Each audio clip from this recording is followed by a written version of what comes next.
This is what comes in the kit that I've bought. You have the air filter, the fuel filter, the oil filter, all these seals. That's the big seal for the plate on the underside of the sump. They even give you a pair of gloves, set of Bosch spark plugs, and the reason I bought this kit is because it actually gives you the engine oil, and they recommend the Silcoline Classic 20W50, which is a heavier grade than I'm used to putting it in, but I'll use that, that seems fine. What doesn't come with it is gearbox oil, so I've gone on the internet and bought some Silcoline gearbox oil.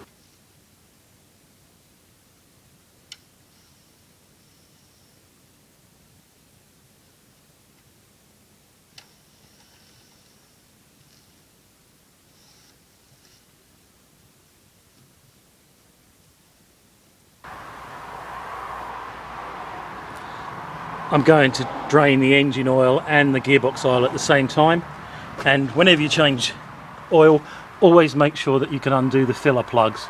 So the filler plug for the engine is that one, that's normally hand tight. This is the filler plug for the gearbox, that's normally really tight and will then click when you undo it. This is the drain point for the gearbox, and then the drain point for the engine is underneath, and you need to go under the bike to undo that. So that's the Allen key to take the gearbox plug out, and I'm using the extension bar for the wheel wrench because it's really stiff. Right, really stiff. Wow. Let's try again. Oh no, that's done it. That's actually popped it. Didn't expect it to do that, so we can then take that out. And then to undo the one at the bottom, there's the ring spanner out of the toolkit, and that just goes underneath there. Just loosen off the gearbox drain point with the spanner, and then that easily undoes. And then it drains out. Now that oil looks clean because I did a top up not that long ago, but I know that it actually needs replacing. Let that run out. That's the gearbox plug, that's the engine oil filter, in my case is also a thermometer. Make a note of the seals, that's got a rubber seal, that's got an aluminium seal. Remember to replace them when you put them back. So I've just cracked that with the Allen key, so now it's loose, I can take that out. And then this is releasing the engine oil. Now this hasn't been changed for a long time, and that is pretty black. So black, light just falls into it. Just going to drain the differential oil out. I've taken the plug out, and the level should be just to below those threads. I've already cracked this here, so hopefully that should just undo finger tight. Oh, it's a bit stiff. This is the spanner off the bike.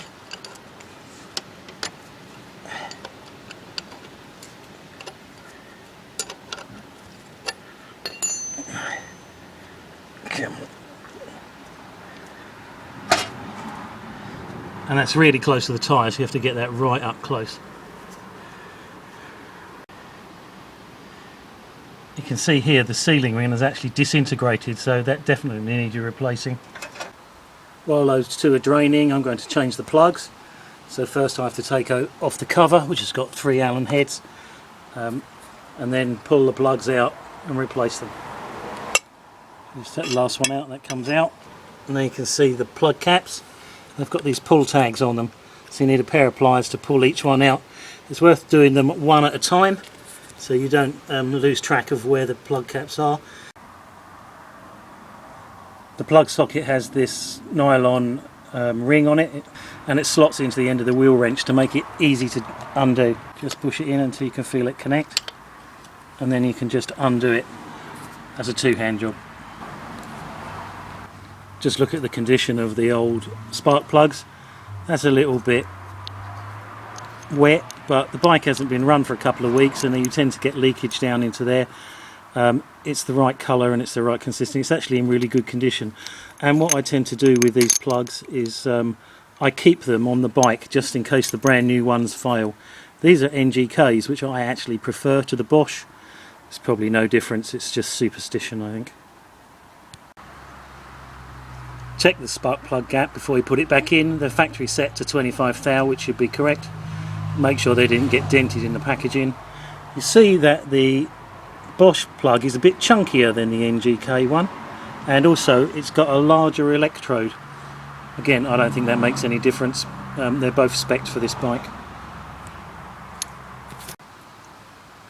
Another thing to look out for is sometimes they don't come with the metal cap and you have to change them over. In this case they have come with them. Look at the condition of the plug caps, make sure they're really nice and clean. Mine are lovely and shiny because I've cleaned them recently. And look inside, make sure that's all undamaged, no cracks. And if you've got some silicone spray, spray a little bit of silicone on that rubber just to keep it nice and fresh. Because of the way the cables are routed, I tend to do number 1, then number 3 and then number 2, so that it all goes back in the right place. This one here, this has got a bit of corrosion on here. I'm going to wire wool that off before it goes back in. When you push the plug caps back on, use the pliers and make sure they double click so that you can't just pull them off. And also make sure the routing is correct. You might want to take a picture of that before you take them off if you've never done it before. Well, the oil is still dripping out of the engine and out of the gearbox, but we can change the oil filter, and the oil filter is just underneath this plate, held in with 3 Allen screws. So take that plate off first. When you loosen off the last screw, the oil will still start dripping out, so just let that come out so you don't get it all over yourself. My screws are really quite rusty, so I think I might try and invest in some stainless ones. I'll clean them in the meantime though. So there's the cover plate and the seal. The seal needs to be replaced. There's the new seal, and there's the new filter. The filter that is in it, which is just there, I'll have to check which tool removes that. This is about the only thing you can't do not using the tools on the bike. So it turns out the filter inside it has the same tool as a filter that I've been supplied with. That's a 1/2 inch ratchet spanner, so I should be able to just take that off. As on there, I should be able to hopefully just undo that now.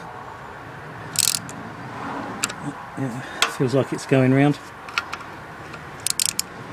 It's not the best. Ooh. It's not the best bit of kit, this. Alright, so that's now loose. Okay. Take that out. Hey. That's pretty filthy. I'll stick that in there now and just let that all drip out. I'll wipe that out once that's stopped dripping. The old filter was made by Marla. I put this in about 4 years ago. What I did find was it was really difficult to get that off, so I'm going to be a bit concerned when I use it to put the new filter back in. I have to be careful that it doesn't jam on there and I have to tap it out. I've cleaned the cover plate and put the new seal in, and interestingly enough it has a time clock for 86, and I've always thought my bike was an 87 model. You can tell this oil is old school. I need a set of mole grips to get the top off. Before the filter goes back in, I'm going to fill it up with oil, and I'm going to oil the seal so it gets a nice tight fit when it goes back in.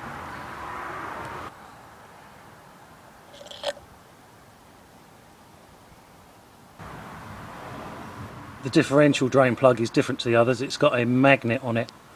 I looked at that very carefully. There were no metal particles. There was a lot of sludge, so I might just kind of wash this one through before I actually top it up. The oil filter is back in, the cover plate is back on securely. I now need to fill it back up with oil. The diff is the easiest one to do. It requires very little oil and you just bring it up to where it's below those threads. The gearbox is more complicated because you need a dipstick, and I've made a dipstick. The engine oil is really easy because all you need to do is look in here until it's between the dot and the top, and I always set mine to the top. The diff needs 260 cc's. The gearbox needs 850 plus or minus 50 cc's, and the engine needs 3.75 litres. So that's your starting point, but you do need to check the gearbox with a dipstick, and I've made my dipstick out of a cable tie to make sure that you've put in enough, because you do not want your gearbox running dry. So just testing the depth here with my dipstick. That's just enough. That's 850 cc's. Because the oil is so clean, it's really hard to see it, but it is actually just there. And I've only just realised that this Silcoline tin is only 4 litres and not 5. So you need nearly the whole tin. I'm going to put in just a little bit more because I want to have that to the top of there, not slightly over there. When you put it on the side stand, that'll go right onto the dot in the middle. It's time to change the air filter, and before you take it out, notice that there's a number here, E1, and also the lettering is on the back of the filter. Now on this one you can see that this has got a date on it. The date is 27th of the 8th of the 8th, but that's not necessarily when I fitted it. I might have kept this for 5 years, but as it is, it went in new, so it's been on there 12 years. The filters don't need changing that often. It really depends on where you live. The new filter down here, as far as I could tell, that has not got a manufacturer's date on it, so I'm actually going to just scratch the installation date on it there. That'll be positioned just behind the air scoop so it doesn't look ugly, but then I'll be able to remember when I put it in.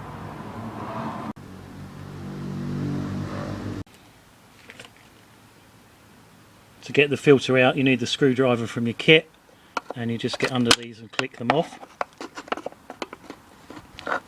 Just rotate them out. That back one can be a bit sticky, you might have to lift that up. What's going on there? And then there's one in the front here. To get the one in the front, you have to take the air scoop out, which you should be able to just pull off like that because it's a pop fit, and then you can see it. And then this one's actually upside down in comparison to the other one. You just click it there. The tank and these wires and this pipe are all in the way, so I've just popped the tank up. I need to pull those out of the way, and then I can lift this up in order to get this out. The bottom's already out, the top isn't. It's being really obdurate.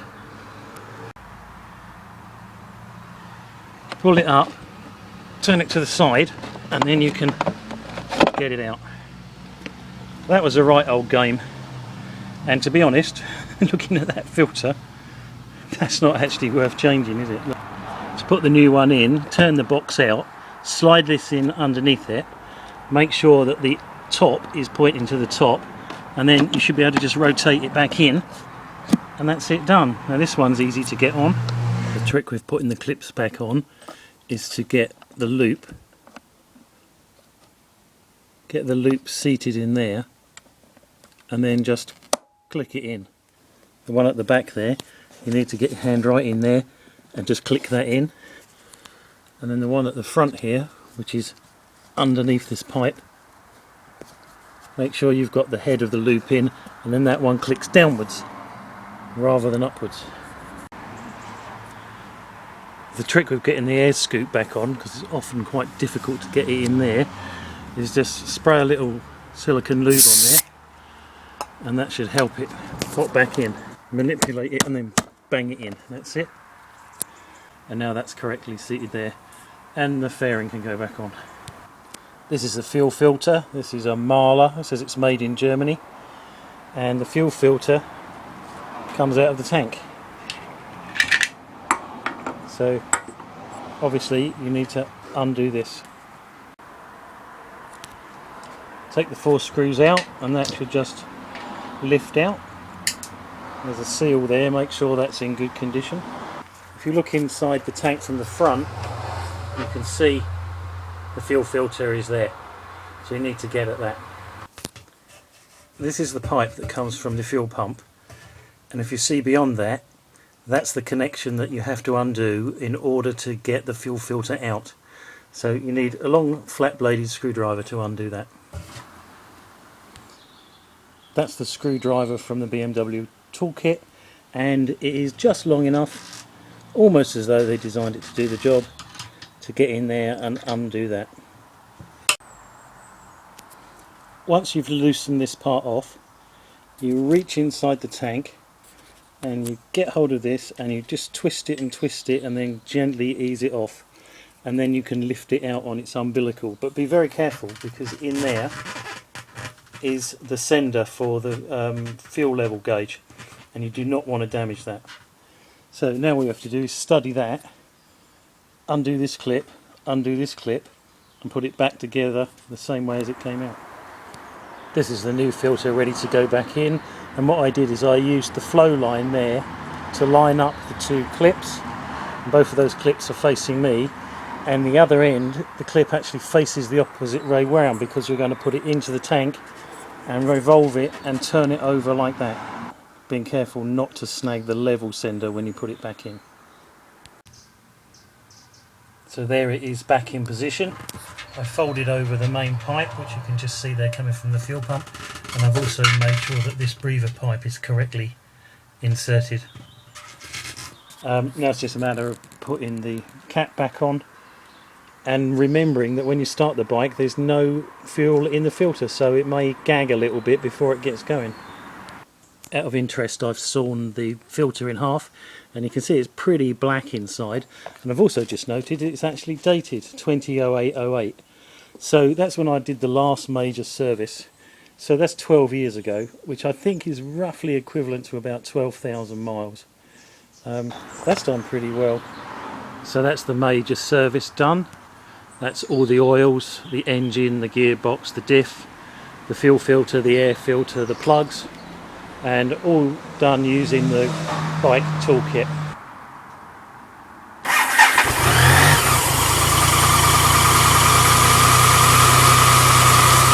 Well, that started up really sweetly and straight away, and it does sound different. Well, it's bizarre, but the engine sounds less rattly, much smoother, so putting in the decent, maybe thicker oil has actually made a difference straight away.